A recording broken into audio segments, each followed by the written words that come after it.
Hello, everybody. It's Lenny Murphy with Green Book here with another one of our interview sessions. And today I'm joined by the man, the myth, the legend, Will Leach of Triggerpoint Consulting. Hey, Will, how are you? Hey, good to see you, Lenny. Good to see you. Thanks for having me. Oh, you too, buddy. And I can't help but notice the art behind you, What? that banner. What's up with What? that? What? What is that about? Oh, I'm so embarrassed, Lenny. I can't believe. Oh gosh. Yeah. We have some big news over here. We're launching my very first book called Marketing to Mindstates. It's a labor of love. It's been a labor of love. That is very, very cool. So now we have to add man, myth, legend, and world famous author. So I'll take author for sure. We'll see how world famous we get, but I appreciate the support and the anchoring. there you go. There you go. Checks in the mail, right?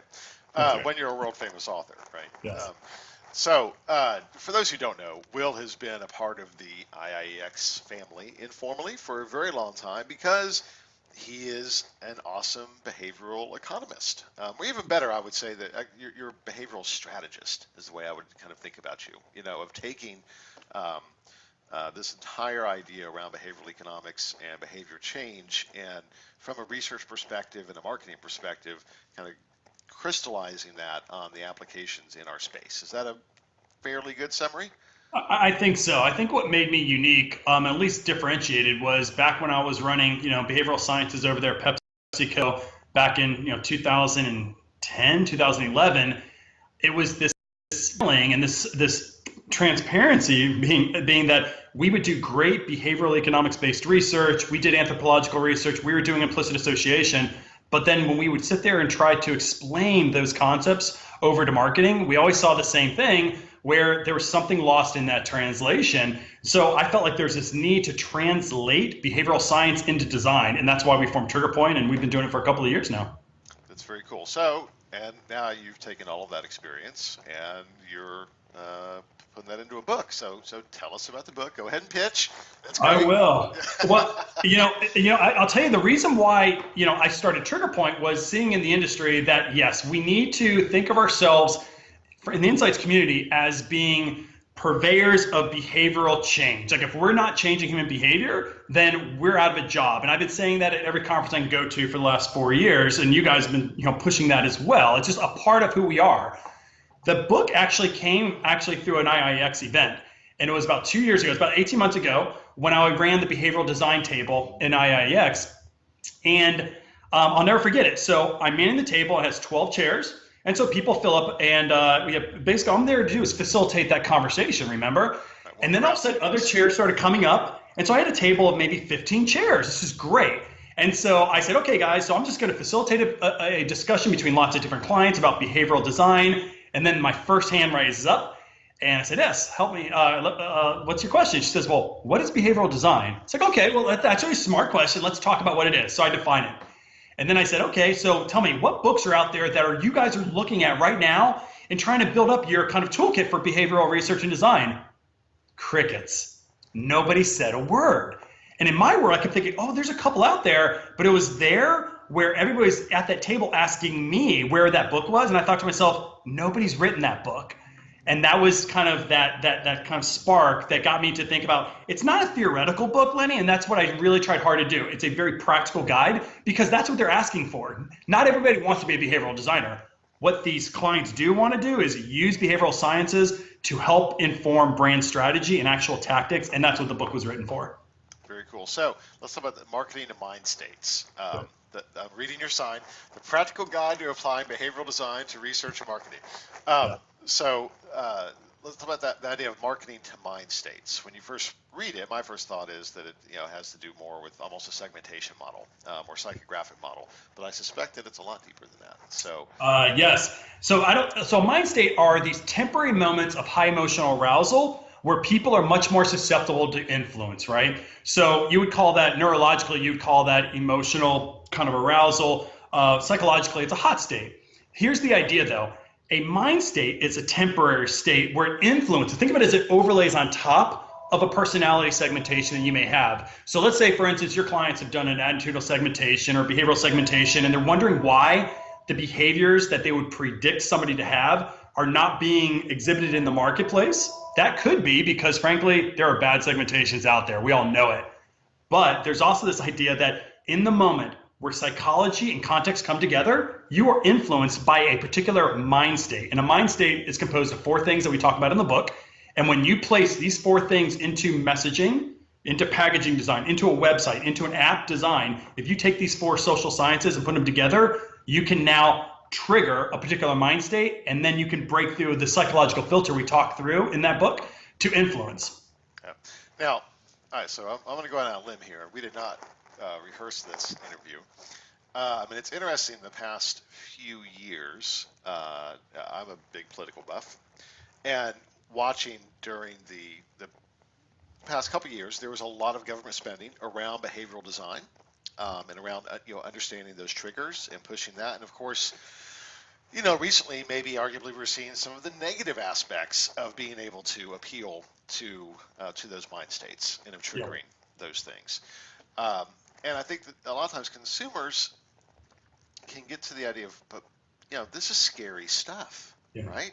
How do we ensure we're using our powers for good?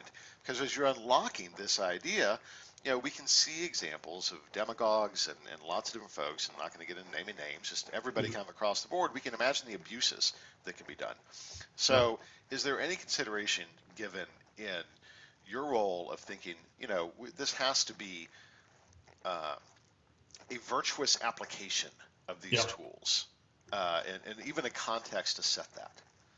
Yeah, no, it's a great point, Lenny. I think the entire behavioral research and design community is wrestling with that. And we'll wrestle with that for the next 10 years, no doubt about it. And there are going to be those people that enter into the industry that use behavioral understanding for good, and there will be those that use it for bad. I would tell you this, is that a couple of things. We talk a lot about system one and that how we're so heavily influenced by our non-conscious, which is absolutely correct. But I will tell you that there is a strong system two that may not be influential in the moment of decision, but I will tell you that if you were tricked into buying something you wouldn't have otherwise bought, or you're tricked into taking on a behavior, signing up for something that otherwise didn't provide you value, then you will go back and you will penalize the company who does that. I promise you that'll happen. So does it happen? Can you trick somebody into taking a behavior? I think you can. I also think that those brands that do that in the future, they may get away with short-term, sales lift, maybe some top-line growth, but they will be penalized in the first, second, third time after that. So I'm really cautious about doing that. But the fact of the matter is, every political government out there and every political campaign has a behavioral scientist assigned to those campaigns nowadays. Major brands are doing the same thing. And so I think for the next 10 years, we're going to be kind of going through this. Where is the line going to be drawn and what's acceptable and what's not acceptable? Right now, there's no guidelines. So I hear that there's groups that are looking at those guidelines right now, trying to come up with something that would create a sense of real value and where to draw that line and where never to cross. Yeah, no, that's a good point. It makes me think about some of the companies that have kind of paved the way, that have looked at trying to develop frameworks based on values and values, ethics, morals, and non-conscious, right? And where does that intersection point? And how does the message, equate, or what's the right message to leverage all of those things? And I think that almost inherently leads you more towards a virtuous application versus the more mercenary aspects. I agree. Be evil at your own peril. That's what it's going to come down to. That's what it's going to come down to. Yeah, no, that's good stuff. So you're launching the book. When's it come out? I am. It's coming out October 31st. It'll be on Amazon, and you can buy a Kindle version. It'll be in Barnes and Noble. So it's getting pushed out there. It's gonna be a big day tomorrow or today, so when you watch this. Nothing scary about it though on Halloween. Nothing yet. And then next week, you're in Chicago and taking your customary role at IIeX Behavior, which we've have been wonderful to have you be instrumental in that. So, how's this going to play into IIeX Behavior, or what do you think from an event standpoint? Well, it's interesting. This year at IIeX Behavior, and this is the best event in my field worldwide of the year. It's my favorite week of the year. This got year the I check took a in the different. mail then, Will. Yeah, thank you. Well, this year, here's what I wanted to do. So for the last couple of years, we have talked at IIeX, and we've gotten to the point now where we don't really talk a lot about System 1 and System 2 anymore. Like the industry is beyond all that. In the last couple of years, we've really focused on application, particularly in marketing. There are two things that I think we're going to push next week. The first one is that even outside of marketing, we're starting to see behavioral design being applied in organizational behavior, into HR, into policy, into all these other areas of influence, which is really important. So I think that's going to be a nice conference to start talking to companies of where else are they being asked, or particular client companies are being asked to go and influence. So here's an example. I was with a big manufacturer a couple of weeks ago, and she said, Will, do you do any kind of sales training? And I said, well, really behavioral design is much more around marketing. She said, Will, our number one problem to solve is not a consumer problem to solve. It's a sales problem to solve, because we can't get our sales team to push our new innovations. And that right there, she's looking for insights help on that to try to drive her own insights team to try to drive that. And I thought that's something that's powerful. We've never talked about that at IIX Behavior, around expanding our roles in corporate America beyond just consumer insights, but how about organizational insights? And now in the book, we're going to do a book signing there. We're going to launch the book. It's be the first time that people can actually see it, unless they're going to buy it, this week. So we're going to do that. But actually, my session there is going to talk about my actual behavioral design strategy to sell the book. And I can tell you right now, I've already made some mistakes. That's cool. I thought, if I'm gonna eat what I cook all the time. I keep talking about the importance of using a very specific structured behavioral design strategy and tactics. So I'm gonna go up on stage, and I don't know how the book sale is gonna do, but I'm gonna go tell everybody on stage in real time, here's how we're doing, here's what I think I did wrong, here's what I think I did right. So I'm hoping for a good conference. If nothing else, you're gonna see very transparency. But I want to communicate that it's not so formulaic that everyone's going to be a success. The human mind is very complex. We only do our best with the information we have. But I'm going to tell you my whole strategy, and hopefully you're going to see some good results out of it. No, that's very cool. Now, I wish I could be there now. That alone would be just incredibly fun to listen. And that's what I love about you. You've always just been just transparent and kind of engaged, and it's so much fun. And I have to say that it also does my heart good to know that you've achieved these levels of success. I do not claim anything with IIX, any play in that, but I'm thrilled that you're reaching those levels of success because, by God, if anybody deserves it, you do. So, thank you, Lenny. Really. That's really, really cool. So I want to wrap up in just a minute, but it's also one of the things I've always wanted to ask you, because I think it's interesting, is how did you get here? Because we're friends on Facebook, and I know that you're a veteran. Yeah. And I expect a lot of folks don't see that connection of how do you go from being a veteran to being a behavioral designer. So can you just kind of talk about that? Give a sense of what your journey's been like. I'll tell you, I'm the classic. I believe that God put me into certain situations to have things happen to me. So I started off in the U.S. military, was an engineer. I did natural disaster relief in the Army. And then I went into economics. I went to University of Florida for economics, and I fell in love with economics. And then I become an applied economics graduate over at Texas A&M University. So I came from a world where you shouldn't talk to anybody. I was a quant jock. Just give me behavioral data, and I will use that data to predict. And it was after actually I was classic marketing researcher. I ran data analytics for a couple of different companies, and it was over at PepsiCo, where I talk about this in the book, where an experiment went wrong on me. And I controlled all these variables I was supposed to control, but yet two different tests had very, very different outcomes. And it was there where I was told, you know what, we have a very sizable budget on this laboratory here, and you need to figure out which test do I believe, A or B. And in my world, Lenny, that's not supposed to happen. Analytically, I should have been able to control for everything. That's when I read Dan Ariely's book, Predictability Irrational. It's probably in 2010. It changed my life. I sat there and looked at my degree and all the student loans I was paying for. I was thinking, what is this emotional marketing? Like, what are we talking about? This shouldn't influence me. It's data. It's data. Yeah. Exactly. And I couldn't stop. I couldn't stop reading it. I just couldn't stop. And so I'll never forget, it was like 2:30 in the morning. I'm over at Frito-Lay. my wife kind of wakes up in the middle of the night. She's also at Insights at Frito-Lay at the time. And she's like, will you get out of here? And I'm like, oh, I'm sorry. I'm kind of putting the book away. And she says, no, leave Frito-Lay. She's like, you're never going to think about chips at 2:30 in the morning the way you think about behavioral economics. And she gave me that encouragement, that passion. She's like, so I went off and I tried to do it myself. But it was one book, one moment in time, one mind state, one trigger point that changed my entire life. Wow, that is very, very cool. Yeah. And I expect that many other researchers are, if they're not there, they're going to hear this story and think, I need to get there. I hope so.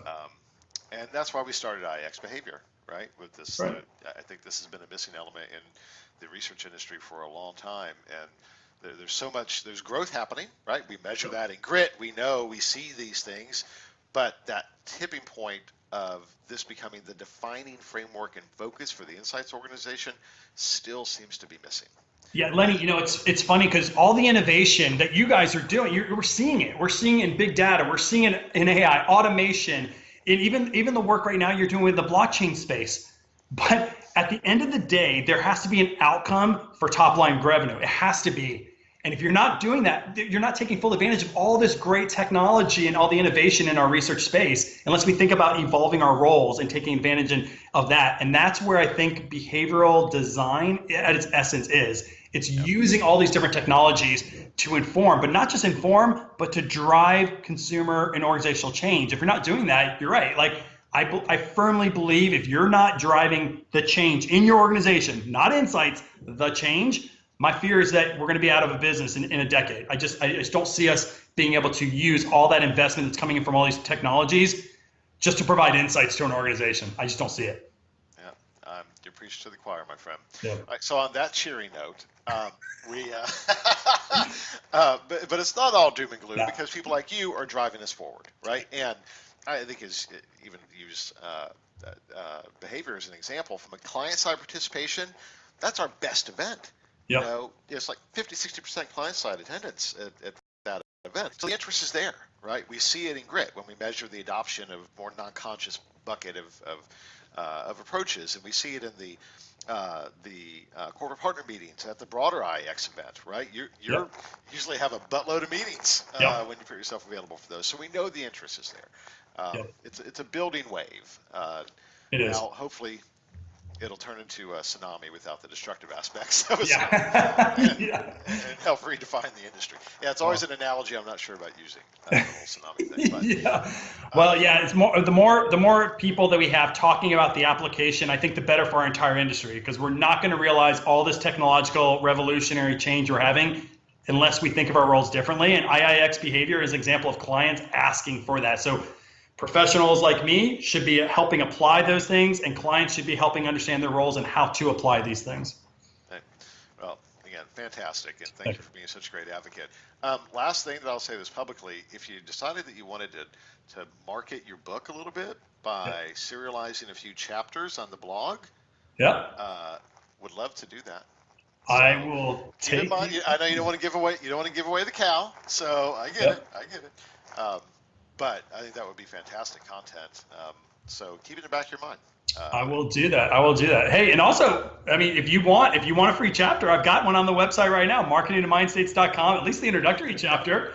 So if you go there, you can certainly, Lenny, I'm sure I could get you a book. I'm pretty sure I know a guy. but if you do want to just get a taste of the book, go to marketingtomindstates.com. You can download a free chapter. If you like it, contact me and we can get you a book. Very cool. Well, do not send me a book. I'd rather buy a book to do my part for the cause. But but that's great. But for the audience, there you go. Go get a free chapter, and if you like it, go buy the book. So Will be freed up to write more. So we need a whole series. Yeah, that's right. Maybe we'll see. That's right. All right, my friend. Thank you so much. This is great. And I won't see you next week, but I know lots of other folks will. And we will talk again soon. We will. Thanks for having me, Lenny. All right. Thanks, buddy.